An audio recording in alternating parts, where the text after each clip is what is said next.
to this constitutional referendum, which will happen over the next week. And if it passes, it will reset Putin's term limits. And if he wants, he's going to be leader until 2036. Now, of course,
at BMW, we know the no payments for no back. And that's what I said to your new bid is Glow Forge. Your new bid is Glow Forge. Well,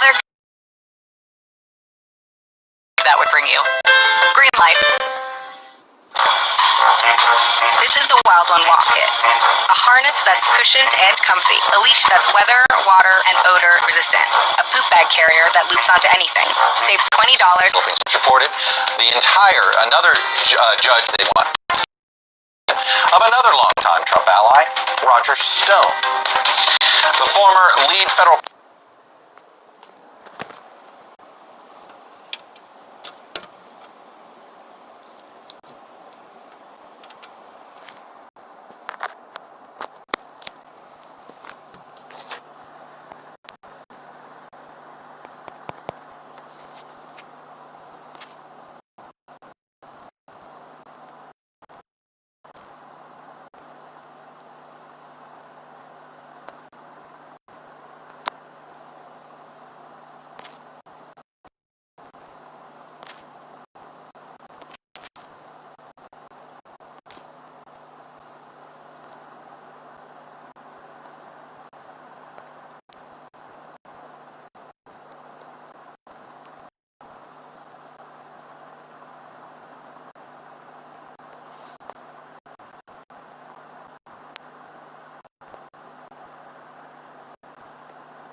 consequences for that action, especially with donors.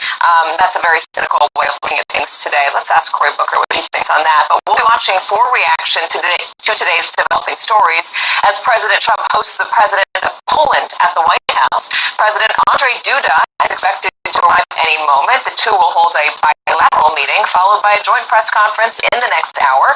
It will be the 11th time the leaders have met. This visit comes just 4 days ahead of Poland's presidential election. Duda, who is the conservative incumbent, is facing a tougher than expected challenge from the liberal mayor of Warsaw. Let's go to Capitol Hill, where right now the House Judiciary Committee is holding a hearing on oversight of the Justice Department.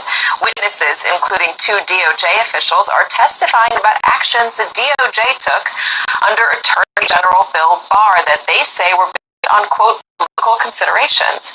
Assistant U.S. Attorney for Maryland, Aaron Zelensky, testified the DOJ exerted pressure on prosecutors involved in the criminal trial of Trump associate Roger Stone. What I saw was that Roger Stone was being treated differently from every other defendant. He received breaks that are, in my experience, unheard of, and all more so for a defendant in his circumstances.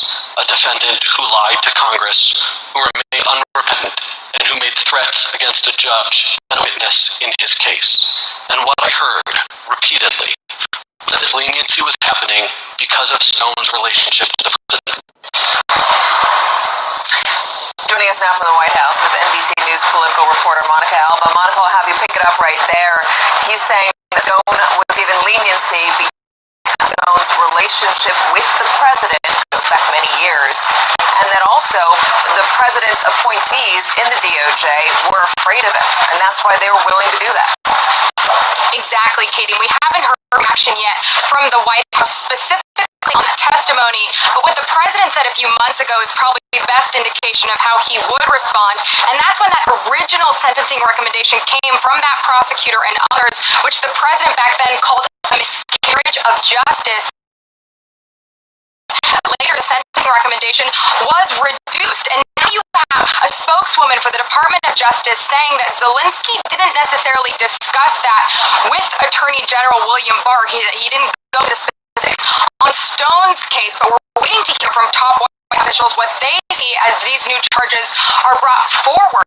We are weighing in on quite resoundingly, and what you hear from the president in a recent tweet on the case of Michael Flynn, as you just laid out, the federal court moving to potentially drop and dismiss those charges from the president's first national security advisor, Michael Flynn. We're hearing the president there take on Jim Comey, take on Democrats, trying to train his ire there.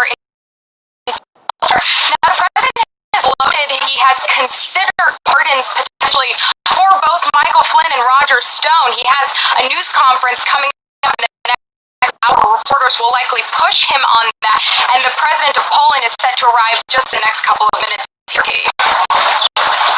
No doubt he'll be asked as well about the EU travel ban for Americans. Oh, Monica Alba. Monica, thank you very much.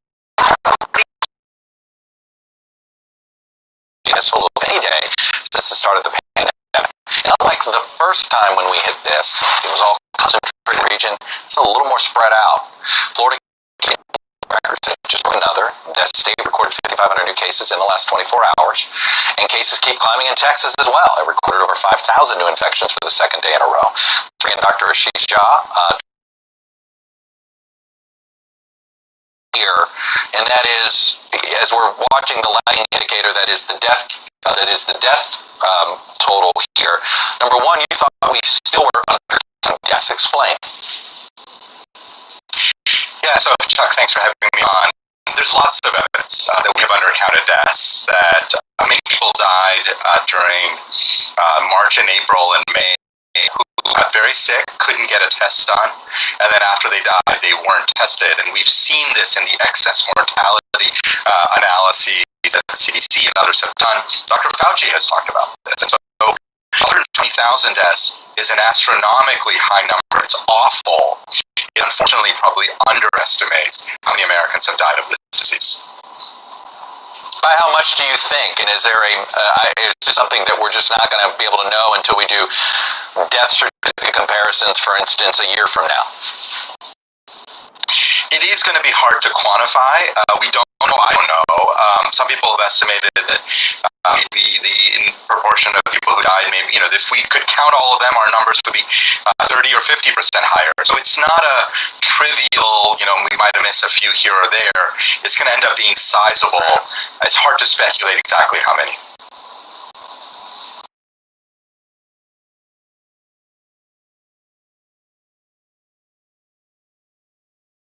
The majority of people are not wearing masks. They're not practicing social distancing. What sort of spread are we looking from that? Yeah, what's funny about this is there's enough secrecy in terms of who spreads, when they spread, that you could imagine one or two rallies here or there, which may not end up causing major super spreading events. But it's sort of like taking really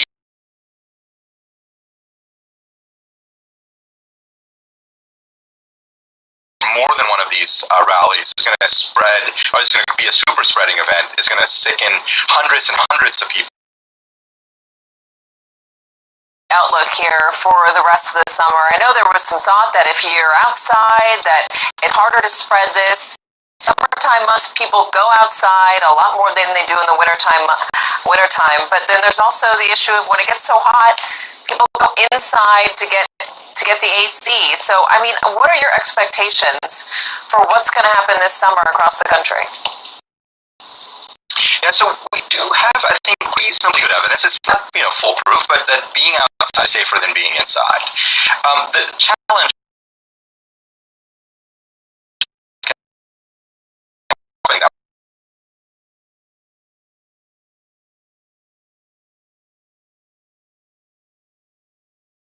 how the virus magically go away would be, I think we're learning quite quickly that is not the case. And whether it's a summer or fall or winter, we have to understand that if we're going to spend time indoors, we've got to wear masks, we've got to do social distancing, or we're going to see large spreads of the virus. Dr. C. Shah, it feels like deja vu all over again.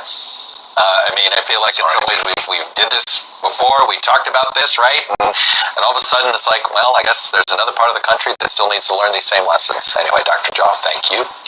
Katie, over to you. Thanks, Chuck. And turning back to Capitol Hill, Chuck, where this afternoon Senate Democrats blocked a Republican-backed police reform bill. Democrats sunk a vote to proceed on the Justice Act by a vote of 55 to 45. Republican South Carolina Senator Tim Scott addressed Democratic claims that the bill did not go far enough.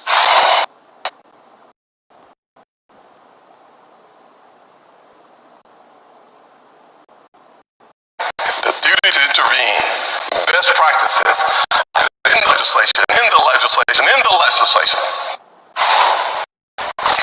Joining us now from Capitol Hill is New Jersey Democratic Senator Cory Booker. Senator, thank you very much for joining us. I want to get you to respond to Tim Scott, who said that there would have been an amendment process. There was room for negotiations if the Democrats came to the table, and that the Democrats just refused.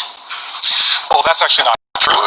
We've written letters publicly that we do this like we've been able to do on so many other bipartisan compromises, which is not go to the vote where any amendments have a 6 threshold and Mitch McConnell can just bat every single one of them away, but go into the Judiciary Committee. You go through committee processes on things all the time, or do like we've done on everything from immigration reform to other big compromises. Form or gang of 6 to work this out. This was a process that Mitch McConnell set up, knowing that he can control it, that he can make sure that real substantive police reform did not happen. He calls himself a reaper, was standing there ready to cut down any kind of things that folks were out actually marching and protesting and demanding in terms of real accountability. So you're one of those people that was outside marching day after day, asking for change, demanding our government do thing. What do you say to them now? Sorry, it's just not going to happen? I mean, I've been receiving text messages and letters from a lot of those activist groups, the Lawyers Committee for Civil Rights, the the Poor People's Movement leader, so many people saying thank you for not going to the Mitch McConnell trap. It would not have actually changed the things that got us into the streets in the first place. Remember, Breonna Taylor died from a no-knock warrant. Our bill banned knock warrants. Their bill does not. Our bill says the chokehold that killed Eric Garner should be illegal. Their bill does not. Our bill would allow George Floyd's family to actually sue the police officer in federal court, use federal courts to hold them accountable. Our bill establishes that both in civil claims. Their bill does not. Our bill would have led to have subpoena power to do pattern and practice investigations of the Minneapolis police, empowering the Justice Department new tools. Our bill does that, your bill does not. And so all the things that people are Mitch McConnell set up a process that doesn't address any of the real concerns of police accountability, the real things that would stop black lives from being lost in our country. Instead, he set up a process that he can protect from real reform and get us back to what? And you heard Tim Scott's words. More commissions, more studies. People aren't in chanting, we want a commission, we want a study. They want accountability. They want transparency. They want what's in our bill. Against was a sham effort to try to diffuse this moment. Senator, are they still going to say thank you if no bill at all is passed? Well, again, we got to this point. Remember, some of the stuff that's in this bill, myself and other people had put forward years ago, and we didn't have a moment. The moment we're in right now was created because of those who are protesting and marching. The bill that we wrote, there's no way you would get the majority of the House of Representatives and 40 senators in the Senate to actually join that. That wouldn't have happened a month ago. This moment has created because of, and we have to continue. Great abolitionist Douglas said, without struggle, there is no progress. The struggle must continue. Senator, so where do we go from here? And this is the part where the poetry's gone. It's sort of figuring out, okay, how do you get back to where you can get a process going in the Senate? Is it going to take the House passing its version of this bill? Can you find a Republican co-sponsor? I feel like people like Mike Braun at least seems to be interested. Do you find folks like that and try to convince the Judiciary Committee to take up a version of the Dem bill? I mean, give me a process timeline here of what's feasible in your mind. Well, you covered this just a number of weeks ago when the Democrats refused to get onto a bill covering COVID because we said this is a Republican bill. We refused to get on it. People said Democrats are obstructing. No, because after it failed, we then did the right thing and worked in a bipartisan way to start talks to get to actually passed. This is not, and I'm already reaching out to my Republican colleagues, many of whom have shown me good faith in engaging in already. So this is not an end. This is, for me, a signal to work harder, to keep reaching out to folks. And I know for a fact, to your point, that there are Republican colleagues things that are in our bill that we're going to try to work with to build a coalition. Do you believe this is just a McConnell issue? I believe that he, as he is from Reaper, I think that he has stopped the kind of bipartisan work that could make our nation from gun reform, bipartisan bills that would get the 60 votes in the Senate, all the way to issues of social justice and racial justice. Like, he could put the lynching bill on tomorrow, it would get 99 votes.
Public and the impact that is on Minnesota.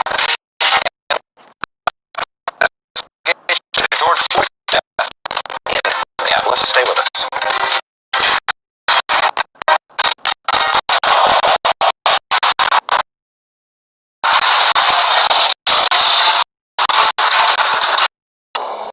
Land Rover, above and beyond.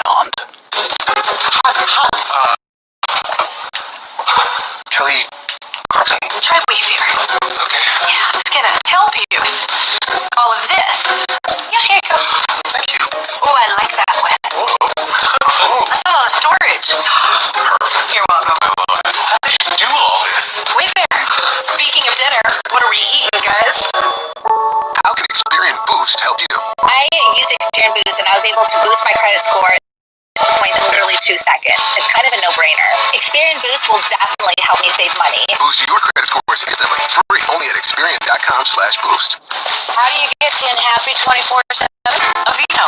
With prebiotic oat, it hydrates and softens skin. So it looks like this, and you feel like this. Aveeno Daily Moisturizer. Get skin healthy. This is a tale of two kitties. This kitty uses ordinary litter. This kitty uses litter. The world's smartest cat litter, and it's delivered right to your door. It's ultra-light, super absorbent formula traps odors, and it does what ordinary glitter can do. Pretty Litter's color-changing crystals make it easy to monitor your cat's health, helping to avoid serious illness. She's switching to Pretty Litter. Smart move.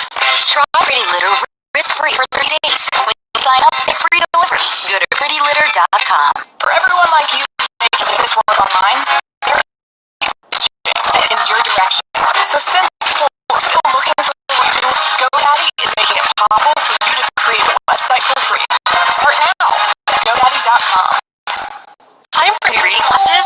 Go to readers.com. Choose from hundreds of styles and colors for under $20. And now enter this exclusive TV coupon code at checkout to save up to 40%. That's readers.com. I got this mountain bike for only $11. Dealdash.com, the fair and honest bidding site. An iPad worth $505 was sold for less than $54, a PlayStation 4 for less than $16, and a Schultz Sport K television for less than $2. I want these Bluetooth headphones for $20. I got these 3 suitcases for less than $40. And shipping is always free. Go to Dealdash.com right now and see how much you can save.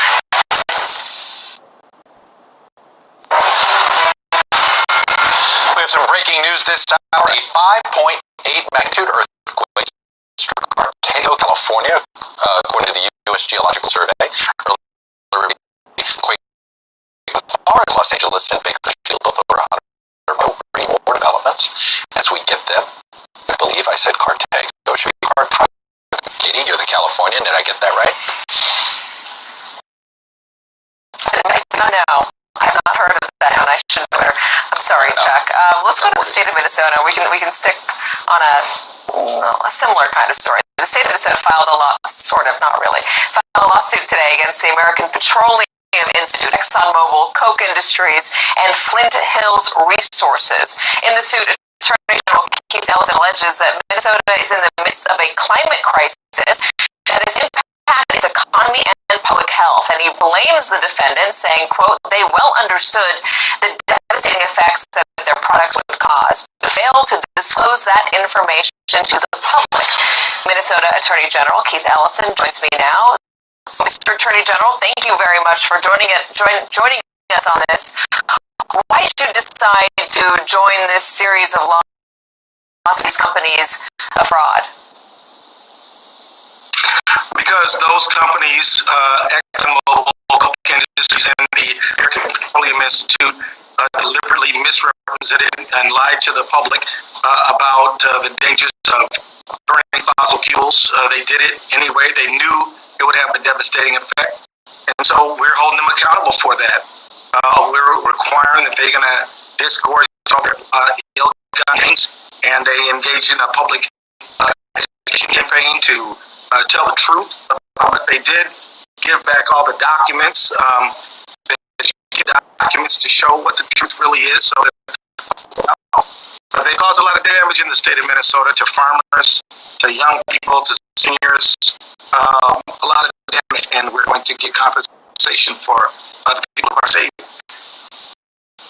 This is the same tactic that was used in the lawsuit, the successful lawsuit against Big Tobacco. Where are the parallels here?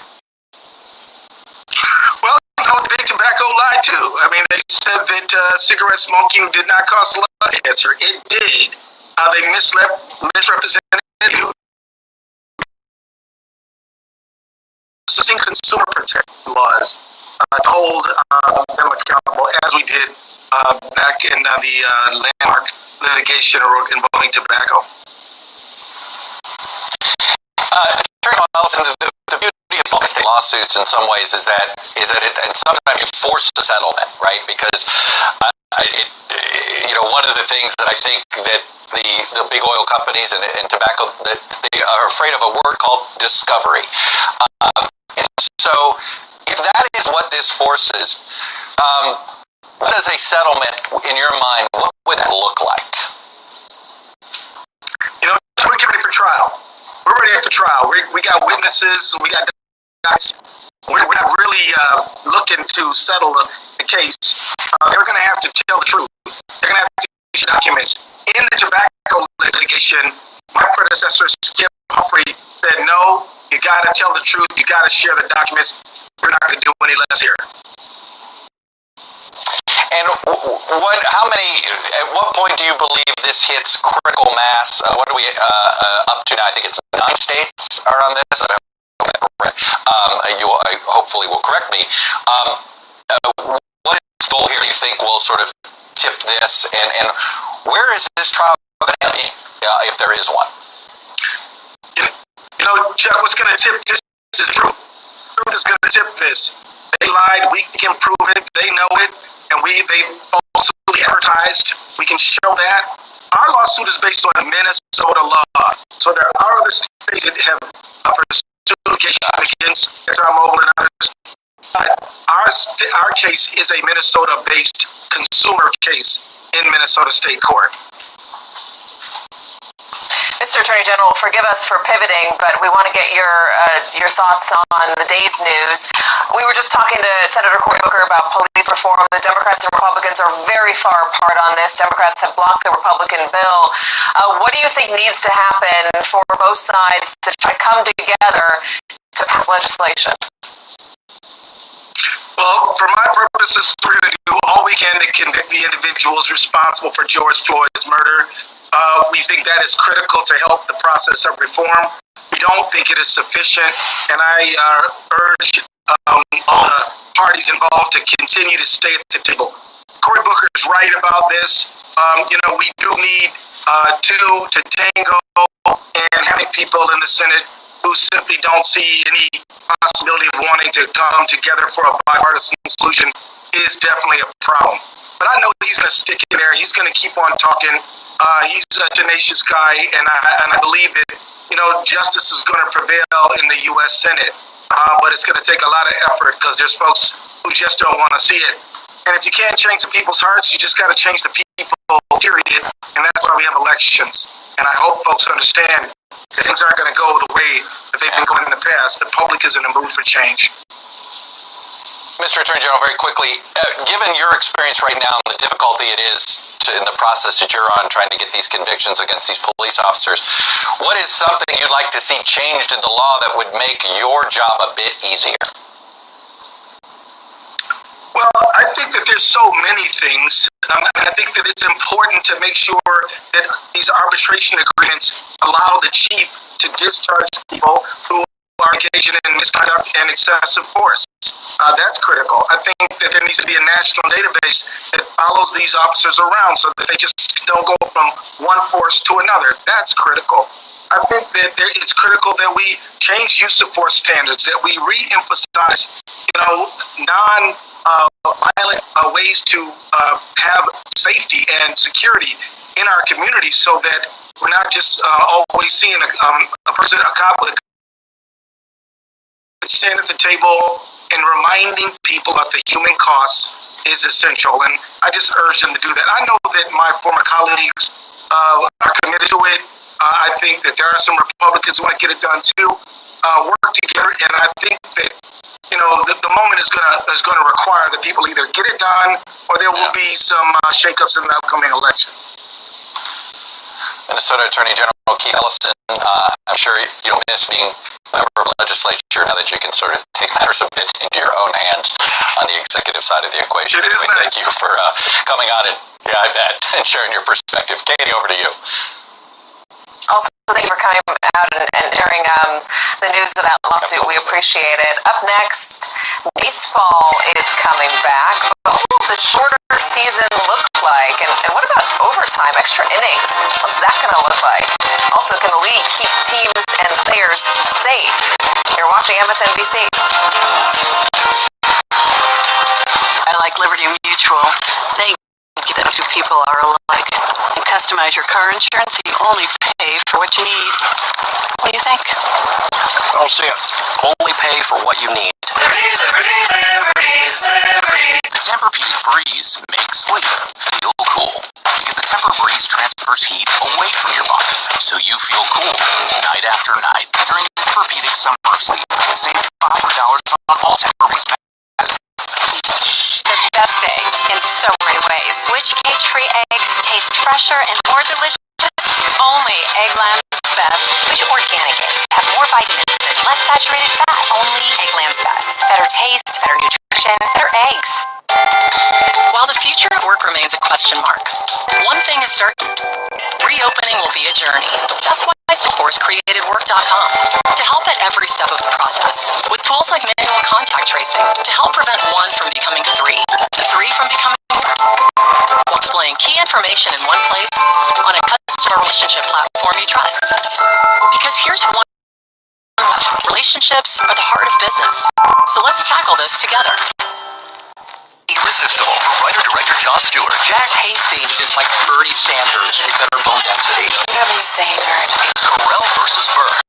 DC to dictate how we should play. That's a lot. Oh, wait. Irresistible Radar. Friday. Hello, I'm William Shatner, and you may not know this about me, but years ago, I was diagnosed with a sleep disorder, and like millions of others, I was prescribed sleep equipment. Did you know sleep equipment manufacturers recommend daily cleaning? That's why I use So Clean. It's the perfect complement to my daily routine, and it's hassle-free. With So Clean, just place your equipment in, close the lid, and walk away. Call 1-800-3